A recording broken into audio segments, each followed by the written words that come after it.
singing low while I pop a bottle off of ya. Chain swinging, clang clang, and it costs a lot. Bitch, I'm always at the guala, yeah, and you are not badass beat. Keep on going till you hit the spot. Whoa, I'm a big bag hunter with the. Assalamualaikum warahmatullahi wabarakatuh.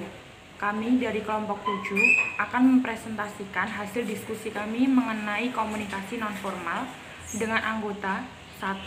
Ika Rahmadiningsih dengan NIM 215221252. Yang kedua adalah Indri Rika Ramadhani dengan NIM 215221265.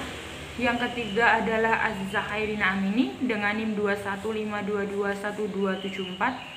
Dan yang terakhir adalah Mela Revi Oliviana dengan NIM 215221282. Selanjutnya presentasi akan disampaikan oleh teman saya. Yang pertama yaitu ada pengertian komunikasi. Komunikasi yaitu suatu proses ketika seseorang atau beberapa orang, kelompok, organisasi, dan masyarakat menciptakan dan menggunakan informasi agar terhubung dengan lingkungan dan orang lain. Sedangkan nonformal menurut KBBI yaitu tidak resmi. Berdasarkan penjelasan-penjelasan tadi, maka dapat disimpulkan pengertian komunikasi nonformal adalah komunikasi yang digunakan antara dua orang atau lebih dengan menggunakan kalimat yang sederhana dan membahas topik yang santai.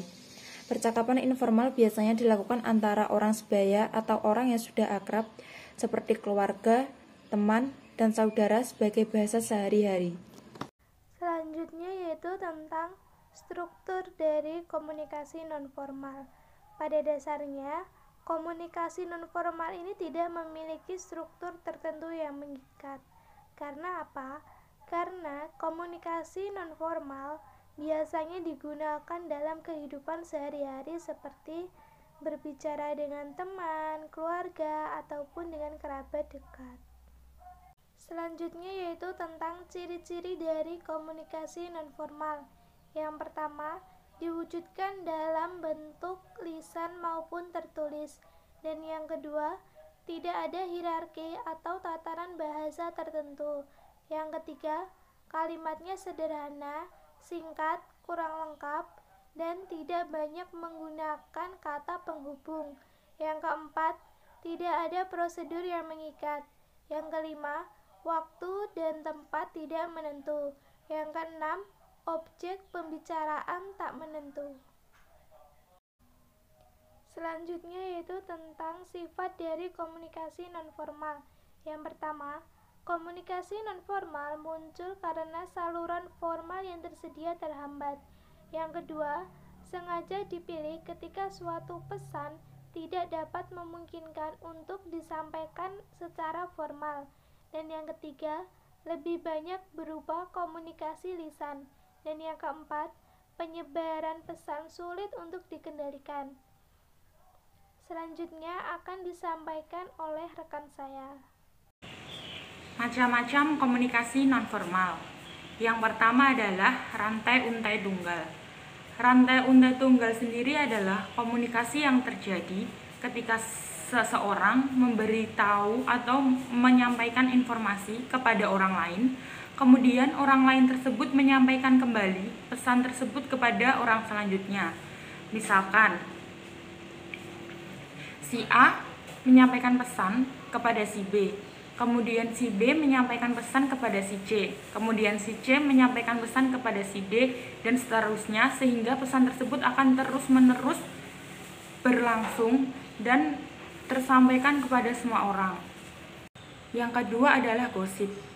Gosip sendiri artinya kurang lebih sama dengan rantai untai tunggal. Gosip adalah komunikasi yang berawal ketika seseorang memberikan informasi kepada orang lain, kemudian orang lain tersebut menulis pesan dan menyampaikan kepada orang selanjutnya. Biasanya gosip ini sering terjadi di masyarakat, karena masyarakat sendiri sering mengobrolkan atau membicarakan tentang orang lain. Yang ketiga adalah komunikasi nonverbal. Biasanya pesan-pesan nonverbal ini disampaikan bersamaan dengan pesan-pesan verbal.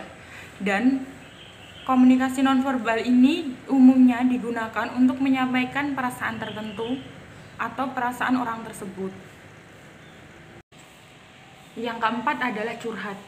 Curhat sendiri adalah waktu di mana seseorang tersebut menceritakan suatu masalah atau perasaan yang dimilikinya kepada orang lain yang sudah dianggap dekat, seperti sahabat atau keluarga.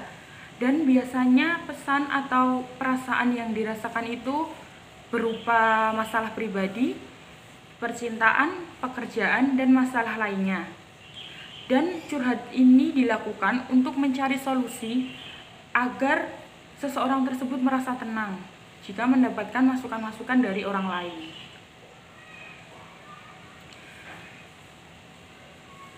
Dan yang terakhir adalah percakapan. Percakapan adalah komunikasi interaktif antara dua orang atau lebih. Percakapan ini terjadi secara informal simetris dengan bertujuan untuk membentuk dan memelihara ikatan sosial. Kegunaan komunikasi nonformal. Yang pertama, sebagai refleksi terhadap kebijakan-kebijakan yang ditetapkan. Kedua, untuk mencairkan suasana ketika komunikasi formal mulai tegang. Ketiga, untuk memudahkan dalam bernegosiasi.